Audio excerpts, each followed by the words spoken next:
اب میں آپ کو توجہ دلانا چاہتا ہوں، ایک تو گوتم بدھ کا فلسفہ، اس کے فلسفے کا مین تھیم یہ ہے سروم دکھم، آل از پین، آل از سفرنگ.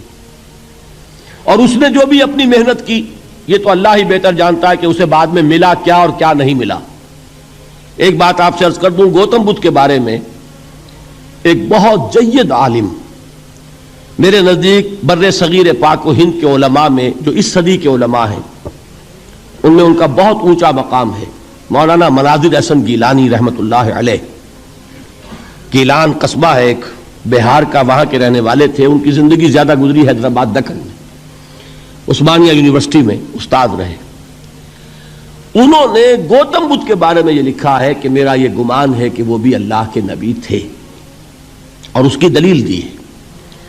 قرآن مجید میں ایک رسول کا ذکر آتا ہے ذوالکفل، اور یہ ذوالکفل وہ ہے جس کے بارے میں ہمیں کچھ پتہ نہیں.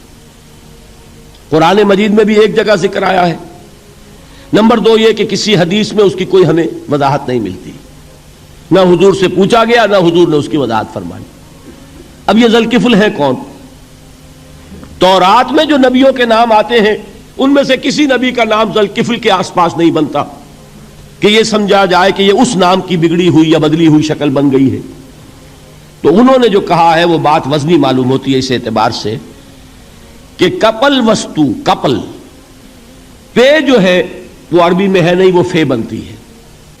تو ذوالکفل کے معنی کفل والا، اور یہ کفل جو ہے کپل، کپل والا جس کو ہم کہتے ہیں کپل وستو کا شہزادہ.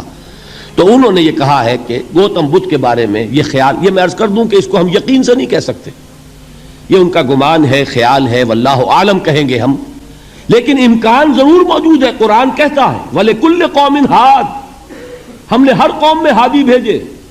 وَإِن مِّن قَرْيَةٍ إِلَّا خَلَا فِيهَا نَذِيرٌ، کوئی بستی ایسی نہیں دنیا میں جس میں کوئی نہ کوئی خبردار کرنے والا نہ آیا ہو. تو یہ ممکن نہیں ہے کہ وہاں نبی نہ آئے ہوں، لیکن ان کی تعلیمات اتنی بدل گئی ہیں کہ ہم ان کو پہچان نہیں سکتے. حضرت مسیح علیہ السلام کی تعلیمات اگر عیسائیوں سے ہم سمجھیں تو کبھی بھی انہیں اللہ کا نبی نہیں مان سکتے. یہ تو قرآن مجید میں آ کر حضرت مسیح علیہ السلام کی اصل حقیقت ہمیں بتائی، ورنہ تو خدا کا بیٹا ثالث و ثلاثہ ان کو کیسے ہم مانتے ہیں؟ لیکن یہ کہ قرآن نے بتایا. تو جان لیجئے ہو سکتا ہے کہ گوتم بدھ بھی اللہ کے نبی ہو، لیکن ہو سکتا ہے کہ درجے میں کہیں گے، یقین سے نہیں کہتے. بہرحال گوتم بدھ نے اس دکھ، رنج، صدمہ، غم جو انسان کا مقدر ہے اس کا مشاہدہ کیا، اور پھر تپسیائیں کی، علم حاصل کیا، رشیوں منوں کے پاس گیا. اس نے کوشش کی کہ معلوم ہو سیلویشن کا راستہ کون سا ہے، اس دکھ سے نجات پانے کی کوئی سبیل بھی ہے کہ نہیں، اس غم سے، اس نجات سے، اس اندوہ سے انسان کسی طریقے سے چھوٹ سکتا ہے یا نہیں. اسی کو سیلویشن کہتے ہیں انگریزی میں، اسی کو ہندی میں نروان کہتے ہیں، اسی کو عربی میں نجات کہتے ہیں. ان النجات معلقۃ بمجموع هذه الاشیاء. میں نے امام رازی رحمۃ اللہ علیہ کے الفاظ میں آپ کو وہ لفظ بتایا، نجات کی راہ. اچھا، جدید فلسفوں میں جن حضرات کو دلچسپی کی بات ہے انہی کے بارے میں یہ عرض کر رہا ہوں. جدید فلسفوں میں بھی ایک فلسفہ ہے وجودیت، ایگزسٹانشلزم. آپ نے نام سنا ہوگا سارترے، یہ فرینچ فلسفر، اور اس وقت دنیا میں جو نوجوان نسل ہے وہ بہت زیادہ متاثر ہوئی ہے سارترے کے فلسفے سے. کرکیگارڈ پرانے دور میں اور سارترے اس دور میں، ان کے فلسفے کا نام ہے وجودیت، ایگزسٹانشلزم. اس کا مرکزی خیال بھی یہی ہے، انسان کے لیے دکھ ہی دکھ ہے، صدمہ ہی صدمہ ہے، رنج ہی رنج ہے. صرف یہ ہے کہ کچھ حساس لوگ ہوتے ہیں وہ صدمے کو زیادہ محسوس کرتے ہیں، کچھ ذرا ان کی حس جو ہے وہ کچھ ڈل ہو جاتی ہے، کند ہو جاتی ہے. وہ جو غالب کا شعر میں نے آپ کو سنایا کہ مشکلیں اتنی پڑی مجھ پر کہ آسان ہو گئی، ورنہ یہ ہے کہ انسان سوچے تو دکھ ہے. اب یہ دکھ جو ہے اس سے نجات کا کوئی راستہ بھی ہے کہ نہیں، یہ کوسچن مارک ہے جس کا جواب ہے تیسری آیت میں الا الذین آمنوا وعملوا الصالحات وتواصوا بالحق وتواصوا بالصبر. جو ایک نا امیدی کی کیفیت طاری ہوتی ہے، والعصر ان الانسان لفی خسر، زمانے کی قسم ہے تمام انسان برباد ہونے والے ہیں، تباہی میں ہیں، گھاٹے میں ہیں، ٹوٹے میں ہیں. اس سے جو ایک مایوس کن صورتحال سامنے آتی ہے، اس مایوسی سے نجات دلانے والی آیت ہے تیسری آیت۔ ایک راستہ ہے، یہ امید کی کرن ہے، تباہی سے بچ سکتے ہو، ابدی بربادی وہ بربادی۔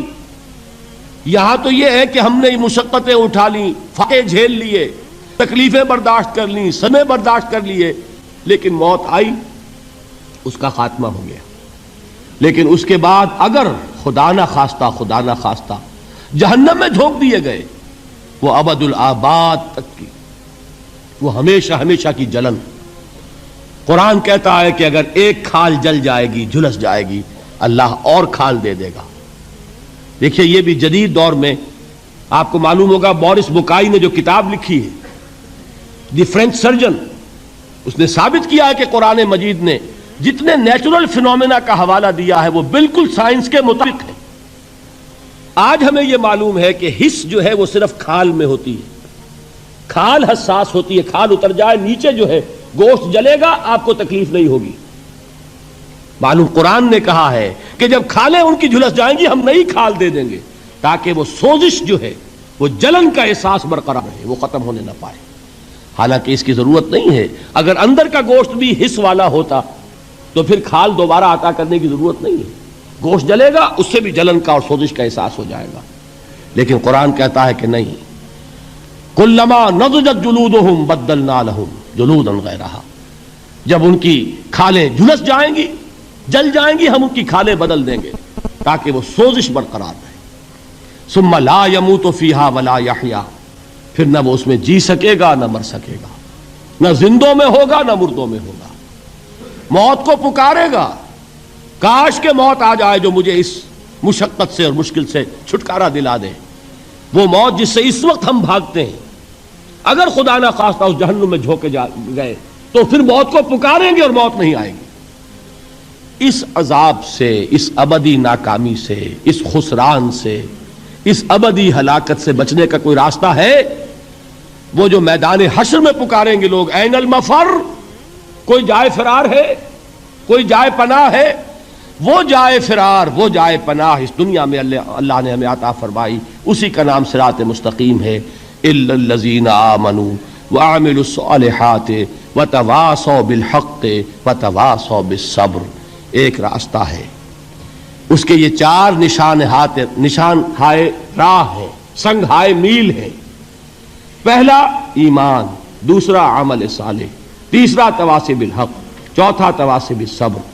اس صراط مستقیم پر بچو گے، نروان حاصل ہو جائے گا، نجات حاصل ہو جائے گی، کامیابی سے ہمکنار ہو جاؤ گے، اس ابدی خسران سے نجات پا جاؤ گے